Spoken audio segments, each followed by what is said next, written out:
నమస్కారం సార్. నమస్తే అండి. సార్ 'టాక్సిక్' కేజీఎఫ్ సిరీస్ తర్వాత యష్ గారి దగ్గర నుంచి వస్తున్న సినిమా కావడంతో సినిమా మీద భారీ ఎక్స్‌పెక్టేషన్స్ క్రియేట్ అయ్యాయి సార్.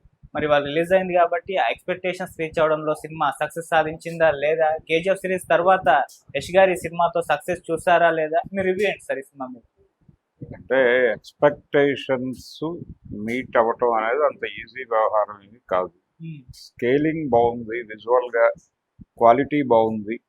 రోజు రోజుకి గోల్డ్ రేట్లు పెరుగుతున్నాయి. తాకట్లో ఉన్న బంగారానికి వడ్డీలు పెరుగుతున్నాయని టెన్షన్ పడుతున్నారా? కొమ్మూరి గోల్డ్ వచ్చాక ఆ టెన్షనే పోయింది. కొమ్మూరి గోల్డ్.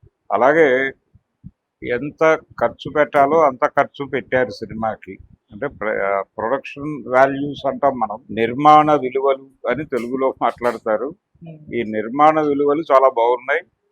అంటే మేకింగ్ సైడ్ ఓకే సినిమా, కానీ ఏం తీశారు అనే దగ్గరికి వెళ్ళేసరికి చిన్న కన్ఫ్యూజన్. అంటే ప్రతి సన్నివేశంలోనూ ఒక వైలెంట్ ఇది ఇది ఉండాలి అని అనుకుంది ఆవిడ. ఒక టింట్ ఉండాలి అని అనుకున్నారు. ఈ వైలెంట్ టింట్ కోసం ఒక బుల్లెట్ పేలకుండా ఒక సీన్ కూడా లేదు సినిమాలో. సో టోటల్గా సినిమాలో ఖర్చు అయిన బుల్లెట్లు 58,29,000 ఇలా లెక్కేసుకోవచ్చు. అలాగే ఎన్ని రైఫిల్స్ వాడారు, ఎన్ని రివాల్వర్స్ వాడారు అనేది ఒక క్విజ్ పోటీ పెట్టుకున్నా బాగానే ఉంటుంది. సో అది టోటల్గా సినిమా వాళ్ళు నడిపినటువంటి ఆ టింట్ తాలూకా ప్రభావం. అంటే వైలెన్స్కి మార్కెట్ ఉంది అనేది ఒక ఎక్స్పీరియన్స్ ఉంది మనకి. అంటే యానిమల్ సినిమా చూసాం మనం.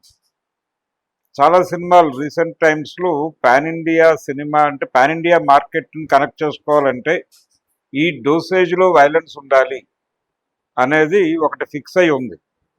ఆ ఫిక్స్ అయినటువంటి డోసేజ్ ప్రకారం చూస్తే ఇది వరల్డ్ మార్కెట్ని టార్గెట్ చేసిన సినిమా. అందుకని కొంచెం మితి మీరింది. ఆ మితి మీరటం అనేది తెలుగు ఆడియన్స్కి కొంత వెగటు పుట్టించిన సందర్భం అయితే థియేటర్లో కనిపించదు. దానికోసం ఏం చేశారు, ఆ వైలెంట్ టింట్ కోసం ప్రతి సీన్ని ఎలివేషన్ సీన్గా మార్చారు. దాంతో ఎక్కడ సినిమా కాన్వర్జేషనల్ మోడ్లో ఉండదు. ఏ క్యారెక్టర్ని నిలబెట్టి స్థిరంగా చూపించరు. అంటే వాళ్ళ హావభావాలు కూడా ఆ లెవెల్లో నడిపారు. అంటే డైరెక్టర్ గారు మీ క్యారెక్టర్లు ఇవి, డిజైన్ ఇది అనేది అయితే వాళ్ళకి అర్థం చేయించారు. వాళ్ళు కూడా అర్థం చేసుకుని దాన్ని పెర్ఫామ్ చేసే ప్రయత్నం చేశారు. ఆ ఇంటెన్స్ డ్రామా విత్ వైలెంట్ బ్యాక్డ్రాప్లో నడుస్తుంది. అందుకని వాళ్ళ కష్టం వాళ్ళు పడ్డారు. డెఫినెట్గా ప్రతి ఆర్టిస్టు చాలా బాగా పెర్ఫామ్ చేశారు. యష్కి అయితే ఇది అన్ని ఎమోషన్స్ని పలికించటానికి అవకాశం దొరికింది అతనికి.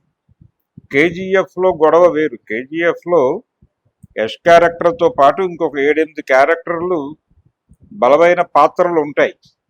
ఆ పాత్రలకి నేపథ్యాలు ఉంటాయి. ఆ నేపథ్యాల వెలుగులో వాళ్ళ బిహేవియర్ డిజైన్ అయి ఉంటుంది. కాబట్టి అక్కడ ఒక కాన్వర్జేషనల్ డ్రామా కూడా ఉంది సినిమాలో. ఇందులో కాన్వర్జేషనల్ డ్రామా మిస్ అయింది. అంటే ప్రతి క్యారెక్టరు ఆల్రెడీ ఎక్కడో బిహేవ్ చేస్తూ ఆన్ ఆఫ్ ఏ సడన్ వాళ్ళ జీవితంలో సంభవించిన ఒక సన్నివేశం ద్వారా ఆ క్యారెక్టర్ని అర్థం చేసుకోమని ఆడియన్స్ని ఆదేశించారు డైరెక్టర్ గారు. దాంతో ఆడియన్స్ అంత రిస్క్ తీసుకోరు. దాన్ని ఏదో డైలాగ్ రూపంలో నడపాలి.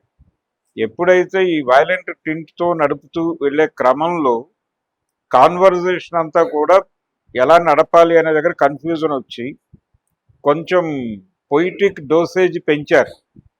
ఈ పొయిటిక్ డోసేజ్ అనేది ఆడియన్స్కి జీర్ణం కావడం కొంచెం కష్టమే. ఇలా అనేక ఇబ్బందులు ఉన్నాయి దానిలో. ఓవరాల్గా వాళ్ళు చెప్పదలుచుకున్న కథ ఏంటి అనగా, ఒక జీవితంలో అంటే చాలా జన్మలు అలాగే జరుగుతాయి. పుడతారు, పుట్టిన తర్వాత వాళ్ళు పుట్టినటువంటి ఎన్విరాన్మెంట్, ఆ ఎన్విరాన్మెంటు, ఆ జీవితము వాళ్ళలో ఒక సఫరింగ్, ఒక కసి బిల్డ్ చేస్తుంది. ఒక స్లమ్లో పుట్టినవాడు ఎదగాలి అని అనుకుంటాడు. ఈ ఎదగటానికి రకరకాల పద్ధతులు అనుసరిస్తారు. లొంగిపోయి ఎదగాలి అనుకునే వాళ్ళు ఉంటారు. మొత్తం మన సమూహంతో కలిసి ఎదగాలి అనుకునే వాళ్ళు ఉంటారు. ఈ లొంగి ఎదగాలి అనుకునేటువంటి వాళ్ళు ఎక్కడో చోట అకామిడేట్ అవుతారు. అకామిడేట్ అయినప్పటికీ కూడా వాళ్ళు ఎదగటానికి చాలా హర్డిల్స్ ఉంటాయి. అంత ఈజీ కాదు కాంకర్ చేయటం అనేది. ఏది ఈ క్యారెక్టర్స్ని ఆవిడ చూపించిన ఏరియా నుంచి ఆవిడ క్లైమాక్స్లో చూపించినటువంటి ఎదుగుదలకి ఎదగటం అనేది అక్కడ నుంచి అలా ఎదగటం అనేది భారతదేశపు నమూనాలో అంత ఈజీ వ్యవహారం ఏమీ కాదు. ఆవిడ గోవా నేపథ్యాన్ని ఎంచుకున్నారు. గోవా బ్యాక్డ్రాప్లో అంటే గోవా అనేది రకరకాల చేతులు మారుతూ పోర్చుగీసు వారి చేతుల్లో నుంచి బయటపడి, అంటే మనకి స్వతంత్రం వచ్చే నాటికి కూడా అది స్వతంత్రం రాలేదు అక్కడ గోవాలో. ఇది 67 వరకు జరిగేటువంటి కథ. 1967 వరకు కథని అలా ఒక స్పాన్ తీసుకుని డిజైన్ చేశారు. ఆ డిజైన్లో ఒక లేయర్ ఏమో ఒక అక్క తమ్ముడు వాళ్ళు ఈ ప్రపంచాన్ని కాంకర్ చేయాలి అని వాళ్ళు పడుతున్నటువంటి బాధలలో నుంచి డిజైన్ చేసుకుని బయలుదేరతారు. ఆ ప్రయాణం ఎలా నడిచింది అనేది ఒక లేయర్. ఆ ప్రయాణంలో వాళ్ళు పొందినటువంటి అనుభవాలు, వాళ్ళు ప్రపంచంతో వ్యవహరించిన తీరు, ఆ వ్యవహరించిన తీరు అనేది ఇంకొక లేయర్. అంటే రిలేషన్స్, హ్యూమన్ రిలేషన్స్ని మీరు ప్రొటెక్ట్ చేసుకోలేకపోతే అవి గిల్ట్గా మారి మిమ్మల్ని వేధించటం మొదలు పెడతాయి. ఆ వేధింపులు ఏ స్థాయిలో ఉంటాయి అనేది. రోజు రోజుకి గోల్డ్ రేట్లు పెరుగుతున్నాయి. తాకట్లో ఉన్న బంగారానికి వడ్డీలు పెరుగుతున్నాయని టెన్షన్ పడుతున్నారా? కొమ్మూరి గోల్డ్ వచ్చాక ఆ టెన్షనే పోయింది. కొమ్మూరి గోల్డ్ ఇంకొక అంశం. అలాగే మనకి జనరల్గా పాపభీతి అనేది ఒకటి ఉంటుంది. అంటే గిల్ట్ అంటే అదే పాపభీతి. ఈ పాపభీతి వెంటాడటం అనేది మొదలవటమే హ్యూమన్ ఉన్నాడు, వాడిలో ఇంకా హ్యూమన్ ఉన్నాడు అనేది అర్థం. ఆ హ్యూమానిటీని చంపేసుకుని తన్ని తాను ఈ సమాజానికి ఒక పెద్ద ఇబ్బందికరమైన శక్తిగా మలుచుకోవటానికి ఒక ప్రయత్నం చేస్తాడు. కానీ అదంత ఈజీ కాదు వీటి నుంచి తప్పించుకుని పారిపోవడం. మీరు స్ట్రైన్ చేసినటువంటి రిలేషన్స్ అన్నీ మీలో గిల్ట్గా మారి మీ జీవితం మీద మీరే పగ తీర్చుకునే పరిస్థితి కల్పిస్తాయి అనేది చెప్పదలుచుకున్నారు డైరెక్టర్ గారి సినిమా ద్వారా. ఆ చెప్పదలుచుకున్నటువంటి విషయాన్ని విజువల్ గాను అలాగే ఒక వైలెంట్ లాంగ్వేజ్లో తుపాకీ భాషలో కన్వే చేయాలని ప్రయత్నం చేశారు. ఇది ఇబ్బంది పెట్టింది జనాలకి. అంటే తీసిన సినిమాకి ఒక వ్యాఖ్యానం చెప్పాల్సిన అవసరం ఉండకూడదు. ఏదో పద్ధతిలో ఆడియన్స్కి హృదయాలకి కనెక్ట్ అయ్యేలాగా ఈ భావోద్వేగాలు వెళ్ళాలి. అది ప్రాపర్గా జరగల. కాకపోతే డైలాగ్స్ చాలా బాగా రాశారు. అంటే అది అనువాదంలో కొంత ఇబ్బందులు ఎదురయ్యాయి, కానీ కొన్ని డైలాగ్స్ బాగానే వెళ్ళినాయి. అంటే అన్ని సంబంధాలు హృదయానికి సంబంధించినవే కాదు, కొన్ని సంబంధాలు పరుసుకు సంబంధించినవి, కొన్ని సంబంధాలు హృదయానికి సంబంధించినవి. ఇలాంటి డైలాగులు బాగానే నడిచినాయి సినిమాలు. కాకపోతే కొంచెం పొయిటరీ ఓవర్ డోస్ అయింది. వైలెన్స్తో పాటు తుపాకులు, బుల్లెట్లు, కొంచెం కవిత్వము కలిపి, నెత్తురు, ఇవన్నీ కలిపి నడిపినటువంటి సినిమా. అదొక రగ్గడ్ బ్యాక్డ్రాప్లో అనుకున్నారు. కేజీఎఫ్కి దీనికి ఉన్నటువంటి గొడవ ఏంటంటే కేజీఎఫ్లో ప్రతి క్యారెక్టర్కి ఒక స్టోరీతో పాటు ఒక కాన్వర్జేషనల్ వ్యవహారం ఉంటుంది. వాళ్ళని వాళ్ళు వ్యక్తీకరించుకునే సీన్స్ ఉంటాయి వితౌట్ వైలెన్స్. వైలెన్స్ ఉంది లేదని నేను అంటలేదు, కానీ అది ఎంతవరకు ఏ మోతాదులో అనేది ఆ మోతాదు ఫిక్స్ చేశారు అక్కడ.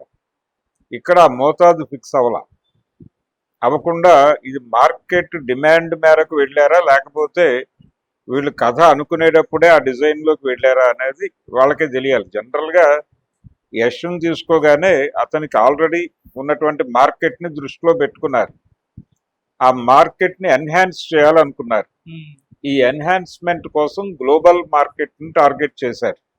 ఈ గ్లోబల్ మార్కెట్కి వెళ్ళటానికి ఈ తరహా వైలెంట్ డ్రామా అయితే బాగుంటుంది అని అనుకుని ఆ స్కేలింగ్లో విజువల్స్ని తీసుకెళ్ళాలి అనుకుని ప్రతిదీ ఎలివేషన్గా మార్చేసి అలా ఒక గందరగోళపు అనుభూతిని అయితే కలిగించారు. తెలుగు ఆడియన్స్ని అయితే ఇది 100% మెప్పించలేకపోయింది అనేది నిజం. మరి హిందీ బెల్ట్లో ఎలా కనెక్ట్ అవుతుంది అనేది చూడాలి. తమిళ్లో కూడా కొంత మార్జిన్ కనిపించింది. నిన్న వసూళ్లు బాగానే ఉన్నాయి. దురంధర్ 2ని దాటింది ఓవరాల్ గా అని చెప్తున్నారు అవును. ఓపెనింగ్స్ లో. ఉమ్, అంటే మార్నింగ్ షో ఓపెనింగ్స్ అయితే బ్రైట్ గానే ఉన్నాయి, కానీ ఒక అన్డివైడెడ్ టాక్ అయితే బయటకు రాలేదు. కన్ఫ్యూజన్ టాక్ అయితే బయటకు వచ్చింది. ఉమ్, సో ఇక్కడ ఈ సినిమా ఇరుముడి మీద ఏ ప్రభావం వేస్తుంది అనే ఒక చర్చ ఉంది. ఉమ్, ఇరుముడి దారి ఇరుముడిదే, ఇరుముడికి ఒక మార్గాన్ని ఇచ్చింది. ఇచ్చింది కాబట్టి అది నడిచిపోతుంది. రెండోది, ఈ సినిమాకి డివైడ్ టాక్ తో పాటు ప్రైస్ హైక్ అనేది కూడా ఇబ్బందిగా మారచ్చు. ఉమ్, సినిమా ఒక మోస్తరుగా ఉంది అంటే ఆడియన్స్ థియేటర్కి వెళ్ళటం కన్నా కూడా డౌన్లోడ్ చేసి చూడటం బెటర్ అనుకుంటున్నారు. దాని తాలూకా ప్రభావం దీని మీద పడి ఈ ప్రైస్ హైక్ ప్రభావం కూడా తోడై ఇరుముడికి హెల్ప్ అయ్యేటువంటి అవకాశం కనిపిస్తోంది. ఉమ్. ఇది టోటల్ గా టాక్సిక్ సినిమా చూసిన తర్వాత నాకు కలిగినటువంటి అభిప్రాయం. ఓకే. ఎంత రేటింగ్ ఇస్తారు సార్? 2.5 వరకు ఇవ్వచ్చు అండి. అంటే మేకింగ్ సైడ్ చాలా కష్టపడ్డారు, పెర్ఫార్మెన్సెస్ బాగున్నాయి. Okay sir, thank you so much. Thank you.